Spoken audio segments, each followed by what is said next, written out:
Welcome to The Explainer. Today, we're diving straight into what was an absolute statement-making performance on the world stage.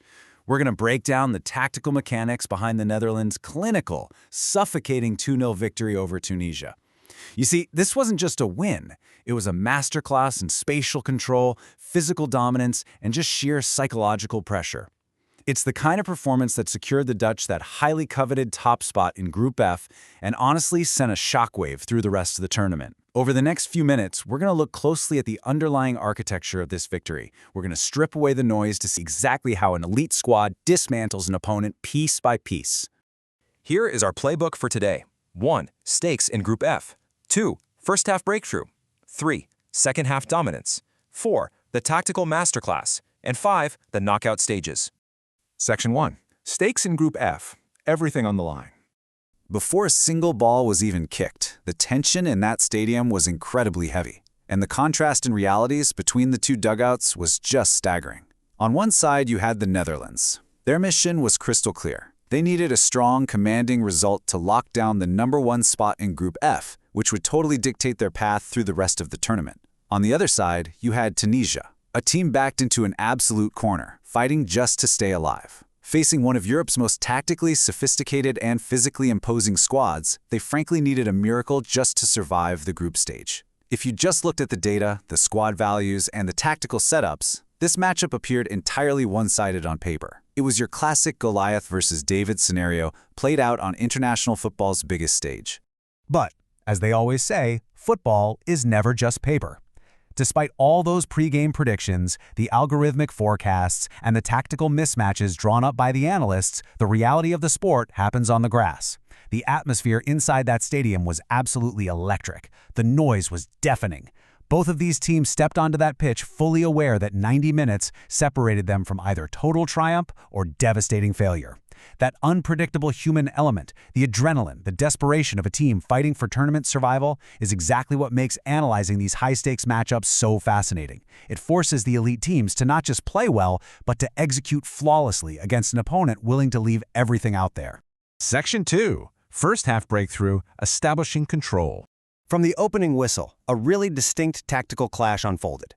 Tunisia's strategy was clearly built on survival and opportunism. They immediately dropped into a low defensive block. Their goal was to sit deep in their own half, keeping their lines incredibly compact to deny the Dutch any space between the midfield and the defense. Basically, they wanted to frustrate the Netherlands, absorb the pressure, and then explode on a counterattack the second they won the ball back. But the Netherlands had an answer. Instead of getting frustrated, they deployed a highly orchestrated, relentless high press. They pushed their lines incredibly high up the pitch, cutting off passing lanes and completely suffocating the Tunisian midfield pivot. And it wasn't just about running hard, it was about running smart. The Dutch effectively shrank the playable area of the pitch, establishing total control of the midfield within the first 10 minutes. This relentless high pressing was a calculated, agonizing squeeze on the Tunisian defense. Over time, that kind of physical and mental pressure bends a team until they literally break. And eventually, the momentum yielded the inevitable. The breakthrough came through this masterfully engineered attacking sequence. The Dutch patiently probed those compact Tunisian lines until a microscopic gap opened up. In a fraction of a second, a perfectly weighted pass completely split the defense, bypassing 3 players at once. It found its target right in stride, resulting in a wonderfully calm, clinical finish into the back of the net. The defensive lock had officially been picked. 1-0. Now, at this level of football, going down a goal to a team that just dominates possession is a nightmare. But what is absolutely crucial to understand here is the psychology of the Dutch side immediately after scoring. They didn't retreat, they didn't drop their defensive line by 10 yards just to protect the lead. Instead, they tightened the chokehold. They maintained their aggressive positioning, monopolized the ball, and forced an already exhausted Tunisian side even deeper into their own penalty area. Pinning a team deep like this is physically grueling for defenders. Every clearance just comes right back at you. By the time the referee mercifully blew the whistle for halftime, the Netherlands hadn't just taken the lead. They had established an absolute psychological and tactical monopoly over the match. Section 3. Second half dominance, ending the match. Coming out of the dressing room, the narrative really had to change for Tunisia. They desperately needed a response to save their tournament. But the Dutch completely neutralized any hope of a comeback through a concept known as midfield recycling. This is where the game was truly won. The Dutch midfield acted as the absolute, undisputed engine of the match. They continuously recycled possession. And look, this isn't just passing the ball backward. This is the geometry of elite football. They created constantly shifting triangles, circulating the ball from the left flank, back through the center, and over to the right flank. This lateral ball movement forces the opposition's defensive block to constantly shift side to side. Over the course of 20 or 30 minutes, that physical shifting creates immense fatigue. Legs get heavy, minds get tired, microgaps start to appear in the defensive lines. By dictating the tempo entirely on their own terms, the Netherlands pulled the invisible strings of the match, suffocating Tunisia while creating new scoring chances almost at will. That relentless midfield engine and the resulting fatigue of the Tunisian defense paved the exact road for the second blow, 2-0. This wasn't some lucky deflection or a hopeful long ball. It was a perfectly executed attacking play, capitalizing on a defense that had simply been run ragged. The ball was worked into a dangerous area, culminating in a powerful, undeniable strike crashing into the net. This second goal doubled their lead and really delivered the knockout punch. It was a goal born directly from the tactical groundwork they laid 15 minutes prior. So did Tunisia simply roll over and accept defeat? No way. They threw caution to the wind, committing bodies forward in desperate late counterattacks. But the Dutch backline remained an impenetrable wall. No panic, no mistakes, just absolute control. Their rest defense, which is basically the positioning of their defenders while their own team is attacking, was flawless. They effortlessly absorbed those desperate late surges, breaking up the play before it ever even reached their penalty area. In the dying minutes of the match, the Netherlands actually increased the pressure, keeping Tunisia firmly pinned in their own half until the final whistle blew.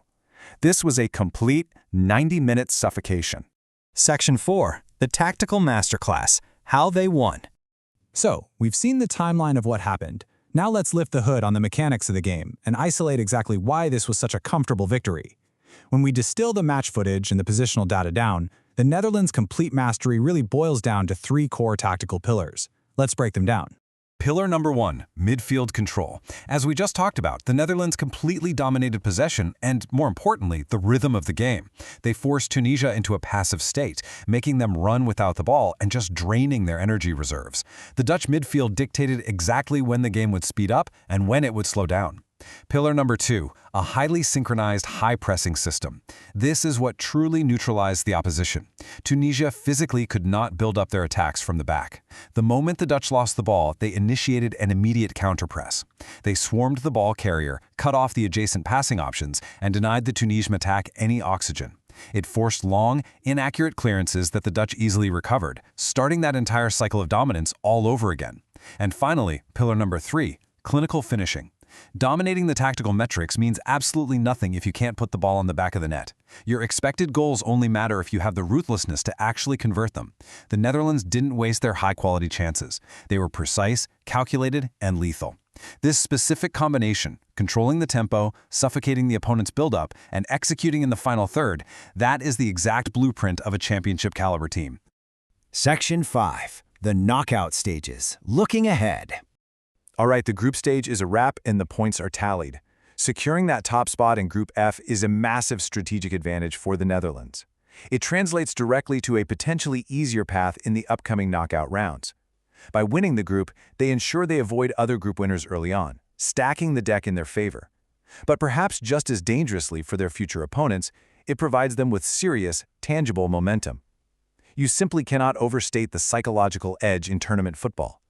Entering the ruthless, single-elimination rounds on the back of a performance where you completely dismantled your opponent gives a squad a massive aura of invincibility. They are firing on all cylinders, and the rest of the tournament has officially been put on notice. But the safety net is now completely gone. The real tournament begins right now. The big question is, can the Netherlands maintain this exact level of tactical perfection against the world's absolute strongest teams? When the opponent doesn't sit back but instead punches right back, does this Dutch system hold up? Do they have the resilience and the firepower to replicate this masterclass against the heavyweights of the competition? Or will the pressure of the knockout stages reveal hidden flaws? Take a moment to think about what it really takes to go all the way. Thank you so much for joining me for this explainer. Keep analyzing the game, and I'll catch you on the next one.